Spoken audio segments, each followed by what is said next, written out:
Hey guys, my name is Batimio, and today I am happy to say that with the recent patch, not only did we get the balance changes that we needed, like the nerf to the staff shell and the buffs to the attack helicopters, but we've also gotten access to the Naval Strike weapons. And right now, I am absolutely loving the new SR-2 for the engineer class. This weapon rips through people up close and personal. This might be one of my favorite engineer weapons in the game right now.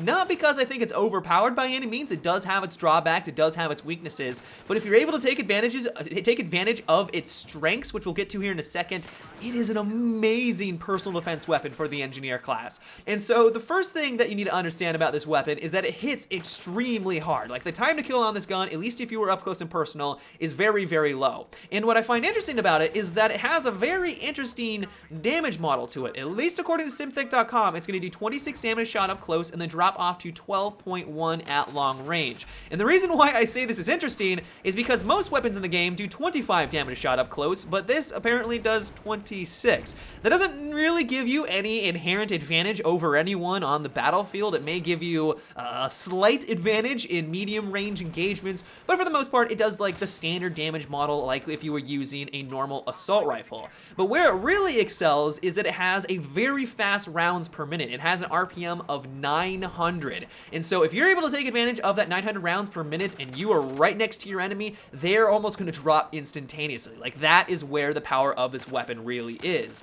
Not only that, and one of the things that really distinguishes itself from a lot of the other weapons in the game is that it has a very small cone of fire if you hip fire. Like, its hip fire accuracy is incredible. Like, you guys can see throughout today's video, when I'm just standing still, it's almost non-existent. And so if you round the corner and there are a lot of people in a room, you have the rate of fire, the damage, and the hip fire to take everyone out. The drawback of it, though, is that it does have a fairly lengthy reload time. To go through the short reload time, it's going to take you 2.6 seconds to go through the entire animation, which is on the high end for the short reload times out of the weapons in Battlefield 4. And then its long reload time is going to take you 3.5 seconds. And so what this means is that while it's not atrocious, like, it's not god-awful, it's not the worst reload times in the game, if you do get into those tight situations where you just put a couple of bullets in your enemy, but you're completely out of rounds, you're pretty much guaranteed to have to switch on over to your pistol to finish them off. Like, its reload time is not going to be your saving grace here, and you will have to rely on your pistol more than maybe some other weapons in the game. Another drawback of it is that it has a very slow bullet velocity. This is not something that you're going to want to use at a distance, and while I know that's pretty obvious from the other stats, like you want to use this up close and personal, the bullet velocity basically solidifies this role as a close encounter weapon. It's going to travel at 310 meters per second, and if you slap on a suppressor to that, it's going to drop down to 180 meters per second. If you guys watched my CZ3A1 video where I basically use it as a sniper rifle, where I had it in single fire mode and I had a suppressor on it, that also had a bullet velocity of 180 meters per second with a suppressor on it, and it's like throwing rocks at your enemy. It takes an eternity for the bullets to reach its destination. It has a crazy amount of bullet drop, and so while you can still take out targets that are a fair distance away, I would say like 40 and 50 meters is about the max that you're going to want to try and engage certain players. You don't want to go anything further than that, and it's just not the best weapon for that type of combat. It also has some fairly interesting recoil numbers. It's got a vertical recoil of 0.29, which admittedly is very low for the engineer class. Like, that is a pretty low vertical recoil, but it has a pretty substantial horizontal coming in at a left kick of 0.45 and a right of 0.5. That's pretty bad when you're trying to go for people at medium to long range. And while, once again, as I said, you can take people out at a distance,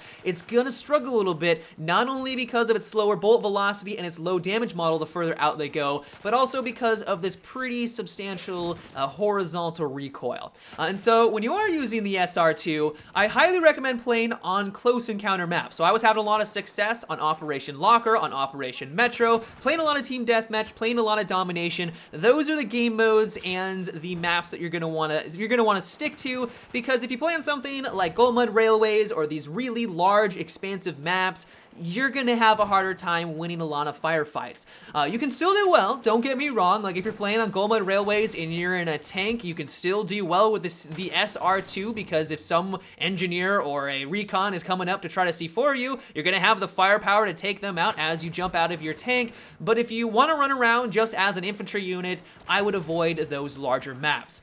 So if you want to unlock this bad boy, it is going to be a little challenging before the Naval Strike DLC launches, because you have to get 20 kills on enemy boats. This can be any boat in the game. You could take out a jet ski, you could take out a rib or an attack boat, but it will take a while to unlock this thing. It took me a couple of rounds, a couple hours to get it done, because boats aren't the easiest thing to take out. There aren't a lot of people just running around or driving around in boats in the game. There are only a couple of maps. And so what I would recommend doing is jump into a Parasol Storm, switch on over to the Engineer class, jump into any vehicle that's basically available, be it a helicopter, be it a jet, another boat, and then just kind of go around searching for other boats and try to take them out as quickly as you can. It's not a hard challenge to complete, it's just a very time-consuming one. And so if you would like to give the SR-2 a go, which you should because it's just an incredibly fun weapon to use, I do have a couple of customization recommendations that will improve its performance slightly.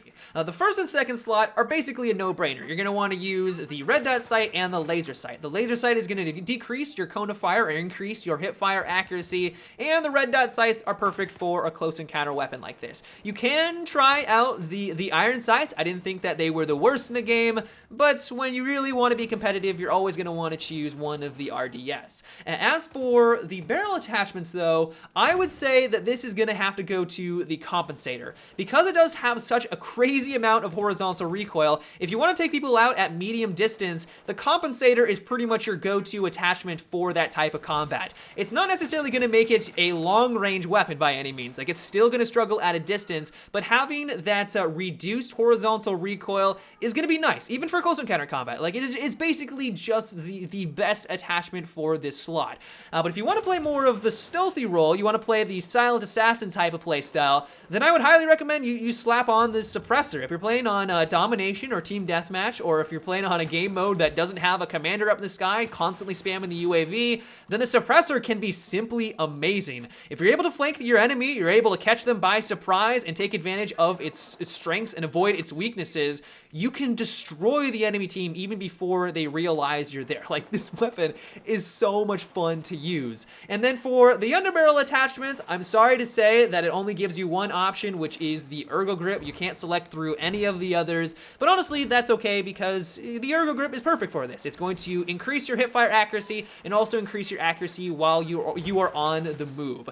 And so overall, I am in love with the SR-2. It does require a little bit more on the part of the player to try to work around its disadvantages, like having that incredible amount of horizontal recoil and a long reload time can be quite challenging to work around, but as long as you're playing on maps that are appropriate for the SR-2, it is an incredibly fun and satisfying little weapon, and I think it is an amazing addition to Battlefield 4. But that is about it for today's video, guys. I hope you enjoyed. Let me know what you think so far of the SR-2. Are you enjoying it as much as I am? Are you enjoying all of the recent patch changes with all the balance fixes and all that good stuff? Let me know down below in the comment section. But until tomorrow, have a good one and take it easy.